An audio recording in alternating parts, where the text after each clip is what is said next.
yung bago po siya sumakay, madadapa na siya. Wala, parang umiiwasan siya para bang nakakaawa yung itsura niya. So, kinausap ko po siya habang kami ay nasa jeep.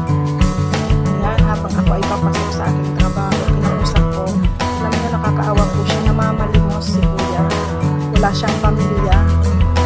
Ayan, kaya kinausap ko. Titingnan natin guys kung ano yung pwede natin magawa na tulong para kay kuya.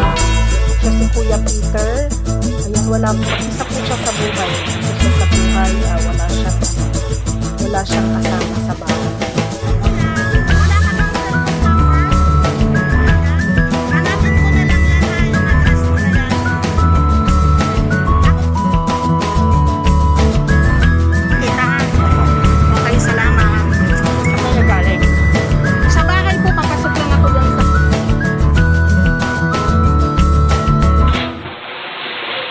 这一次我真的睡着了。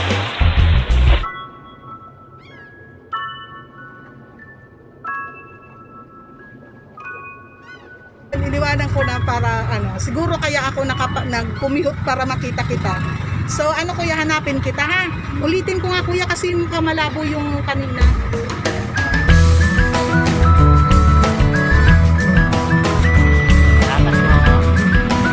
Nabasa ko kasi yung nabasa ko yung.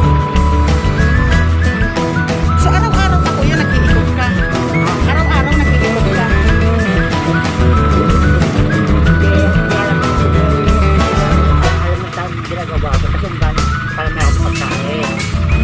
So yung pagkain mo galing dun sa mga tao na nagbibigay-bigay. Hindi naman masama yun kaysa naman, di ba? Tama lang yun na nanghihingi kayo ng Opo. Madalas ka ba dyan sa Almar, sa may Sabarte Mall? Saan ka po nagpe-pwesto madalas? Saan kita pwede puntahan? Halimbawa bukas, saan ka pwede? Sa bahay. Paano pumunta sa inyo kung para madali?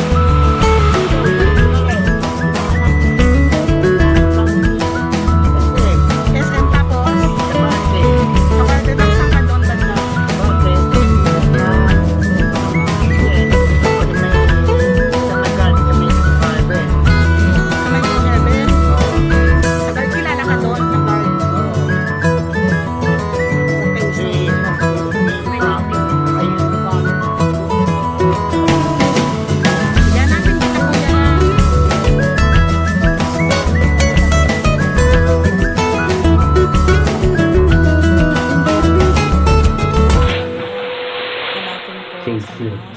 Tingnan ko kung ano yung pwedeng maitulong natin kay kuya. So ayan po, kakaibang sakit ang meron si kuya guys. Parang nakakaawa naman kasi wala nga siyang walang lumalapit sa kanya, walang pamilya. Yung kung mapapansin nyo guys, yung reaksyon ng mga kasabay namin sa jeep guys. Balik pamangkin nila. Ikaw ang nagbabantay. Sinasahuran ka naman. Hindi, napunta ako. Kasi ayun, sobrang pasalamat naman. Bait naman ni kuya. Kaya ako. So yung mga ganyan mo kuya, mula pagkabata mo, wala pa yan, bata ka pa wala. Kailan po yan lumabas? Pero wala po kayo, hindi po kayo nagkasakit na yung malala. Basta lang siya lumabas. Sige ko. Kapag ako sa dugo yan, sa dugo. Kaya nga, yung pinagmumulan niya siguro sa para alamin natin yung buong kwento ng buhay niya.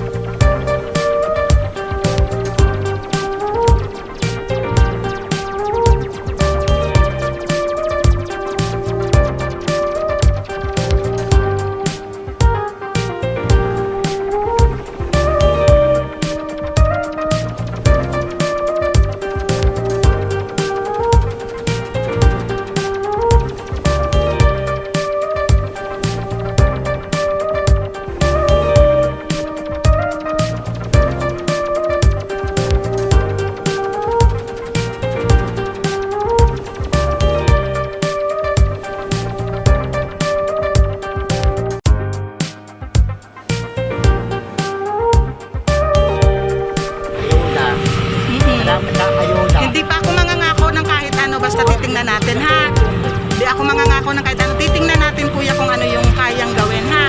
Basta pag pumunta ako bukas, meron akong kahit papano.